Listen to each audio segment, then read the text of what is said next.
அழகு அழகு சரியில்ல. அடுத்து வர எபிசோட்ல நம்ம மதிய பத்தி எல்லாருமே ரொம்பவே பெருமையா பேசிக்கிட்டு இருக்காங்க. நாளைக்கு கையில அப்பாயின்மெண்ட் ஆர்டரவ கையில கொடுப்பாங்க அப்படின்ற மாதிரி சொல்லிடுறாங்க.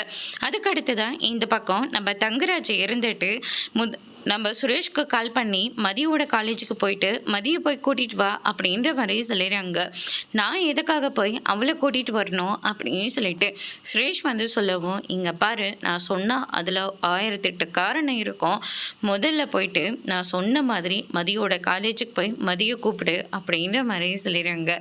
அதுக்கடுத்ததாக சுரேஷும் அவரை நம்பிட்டு அந்த காலேஜுக்கு கிளம்புறாங்க. அதுக்கடுத்ததாக பிரின்ஸ்பல் இருந்துட்டு தங்கராஜ் சொன்ன விஷயத்த வந்து அவங்க ஹெட் ஆஃபீஸ் வந்து சொல்கிறாங்க. ஹெட் இருந்துட்டு, இங்கே பாருங்க, மதி வந்து ரொம்பவே நல்ல ஸ்டாஃபு, எல்லார்கிட்டேயும் நல்லா தான் பழகிட்டு இருக்காங்க. அதனால் யாரோ சொல்கிறதுக்காகலாம் மதிக்கு அப்பாயின்மெண்ட் ஆர்டரை கொடுக்காமலாம் இருக்க முடியாது. இன்றைக்கே நீங்கள் மதியை கூப்பிட்டு அப்பாயின்மெண்ட் ஆர்டரை கொடுத்தே ஆகணும் அப்படின்ற மாதிரி வந்து சொல்லிடுறாங்க. பிரின்ஸ்பல் இருந்துட்டு தங்கராஜ் சார்கிட்ட சொன்னால் தேவையில்லாமல் பிரச்சனை ஆகிடும். இந்த பிரச்சனை எப்படி முடிக்கிறதுன்னு தெரியாமல் முளைச்சிட்டு நின்றுட்டுருக்காரு. அதுக்கு அடுத்ததாக மதியை கூப்பிட்டாங்க அப்படின்னு சொல்லிட்டு ஃபியூன் வந்து கூப்பிடுறாங்க. மதியம் ரொம்பவே சந்தோஷமாக எதிர்பார்ப்போடு அங்கேருந்து கிளம்புறாங்க.